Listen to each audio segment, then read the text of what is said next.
Buenos días, compañeros y docente. El caso que vamos a hablar hoy es un osteocitoma subependimario de células gigantes en ausencia del complejo de esclerosis tuberosa. Los integrantes en orden de exposición, mi persona, Calvo Luna Paola Sofía, Carrillo María Augusta y Calderón Ávila Ginger. Un osteocitoma subependimario es un tumor neuroepitelial que surge del tejido de sostén del cerebro. Es uno de los tumores más comunes del sistema nervioso central en pacientes con el complejo de esclerosis tuberosa.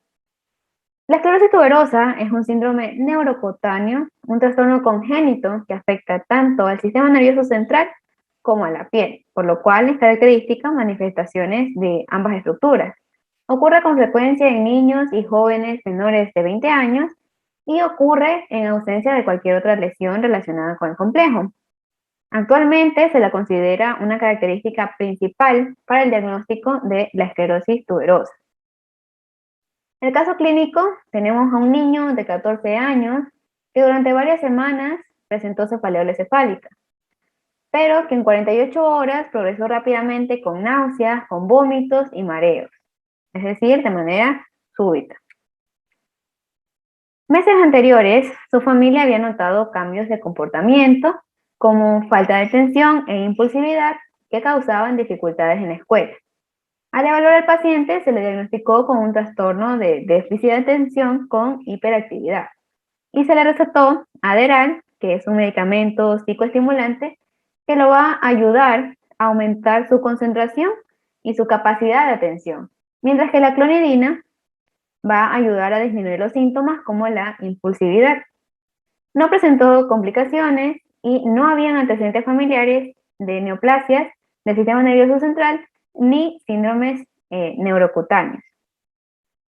Al examen físico, presenta una escala de Glasgow 15 de 15, es decir, el paciente llegó orientado, hablando, ojos abiertos de manera espontánea, y al darle una orden verbal, pues obedeció.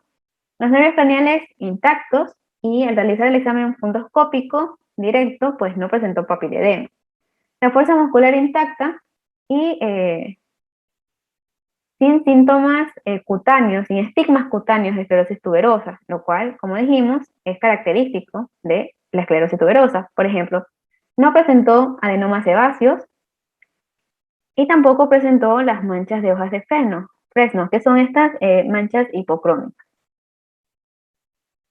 Ya adentrándonos en neuroimágenes, tenemos a esta tomografía axial computarizada, preoperatoria, con contraste, en la cual observamos esta masa quística de densidad mixta que está produciendo desviación de la línea media, un efecto de masa ocupativo, con edema perilesional y que también produce la obliteración del asa anterior del ventrículo lateral y que se expande el tercer ventrículo. Y se encuentra a nivel del agujero de Monro. Y aquí tenemos también las resonancias magnéticas preoperatorias, todas. Las dos primeras son sin contraste y estas dos últimas son post contraste. La primera es ponderada en T1, lo cual lo vemos porque el líquido es más oscuro y la sustancia gris es más oscura que la sustancia blanca, mientras que esta segunda imagen, la B, está ponderada en T2 y vemos el líquido brillante y la sustancia blanca es más oscura que la sustancia gris. Podemos ver el proceso ocupativo en el mismo lugar, el edema predileccional. Estas dos que son post-contraste, vemos cómo el tumor se realza y también la ventriculomegalia leve que presenta.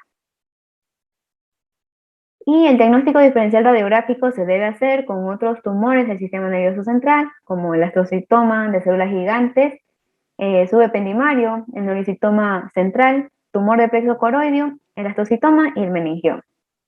Buenas, doctor.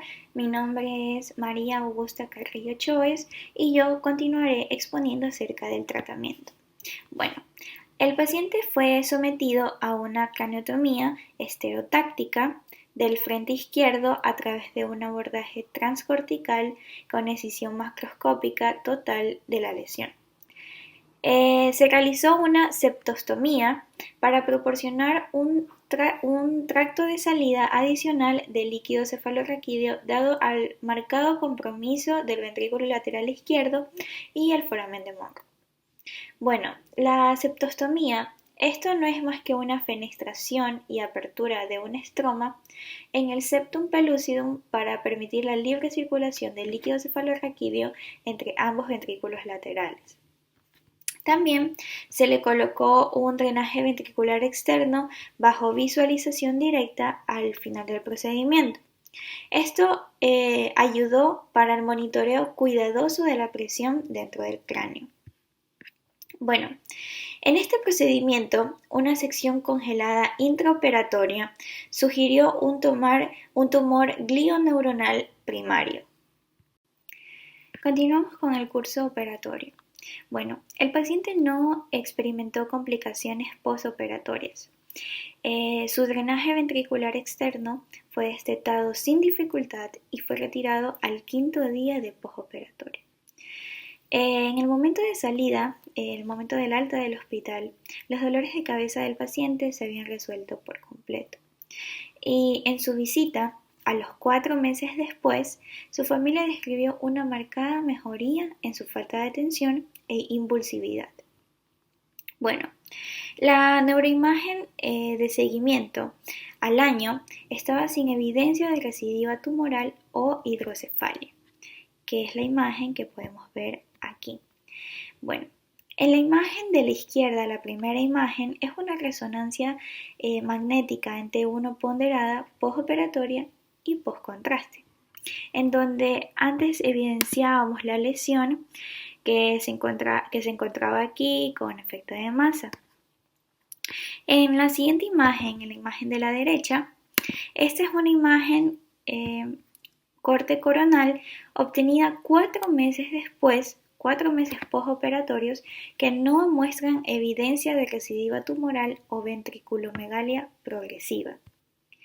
También a este paciente se le realizó una evaluación clínica integral para el complejo de esclerosis tuberosa, que incluyó una ecografía renal, una ecocardiografía, un electrocardiograma, imágenes esqueléticas, un examen oftalmológico, y no se identificaron características del complejo de esclerosis tuberosa. Bueno, ¿qué hubo en los hallazgos histopatológicos? En el examen histopatológico del tumor, reveló una neoplasia de bajo grado compuesta por células gliales, con fenotipos que varían de células hemistocíticas, células similares a ganglios y células fusiformes. Bueno, es esta imagen que podemos encontrar aquí. Esta imagen es una fotomicrografía de una sección de tejido manchado con hematocilina y eosina, que muestra una neoplasia glial de bajo grado con celularidad moderada y que contiene una mezcla de astrocitos hemistóticos similares. También células grandes similares a ganglios y células fusiformes con citoplasma fibrilar. Bueno, en conclusión, los hallazgos generales junto con los estudios de imágenes fueron consistentes con un astrocitoma de células gigantes subependimario de grado 1 según la clasificación de la OMS.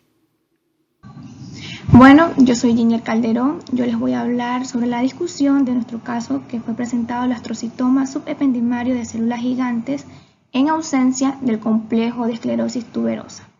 El reporte de un caso. Este estudio es de gran importancia ya que se ha dado a conocer pocos casos del astrocitoma subependimario de células gigantes, sin conocer evidencia clínica o genética o presencia del complejo de esclerosis tuberosa. El SEGA, como se le dice, se consideraba anteriormente una característica patognomónica de la esclerosis tuberosa.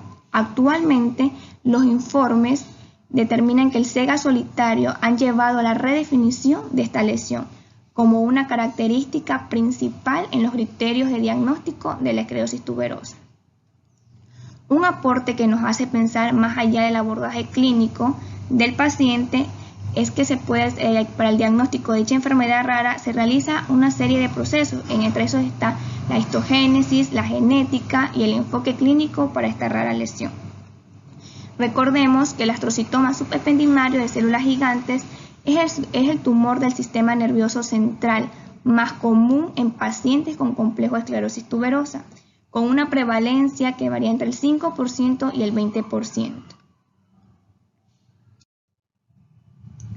Aquí describimos un caso del astrocitoma de células gigantes solitario, en ausencia de las características clínicas o sin evidencia genética del complejo de esclerosis tuberosa.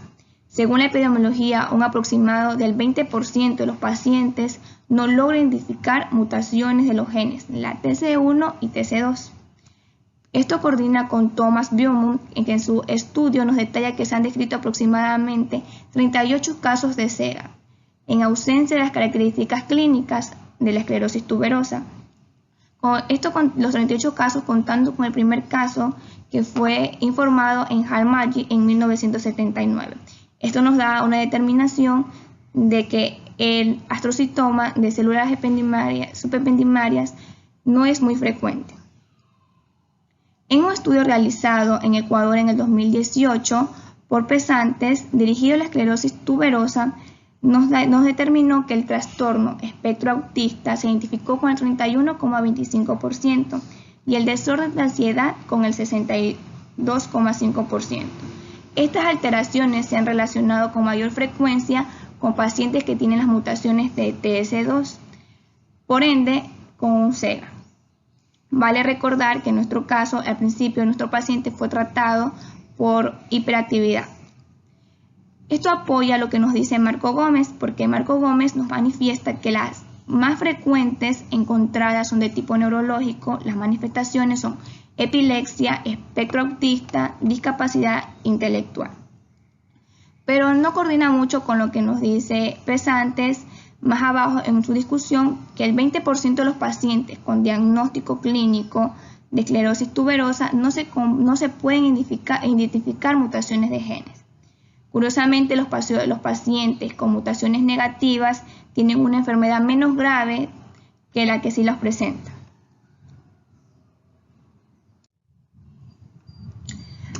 Para el tratamiento de los astrocitomas subependimarios de células gigantes existen tres opciones, que son la cirugía, la farmacoterapia con inhibidores de la proteína mTOR y la radiocirugía.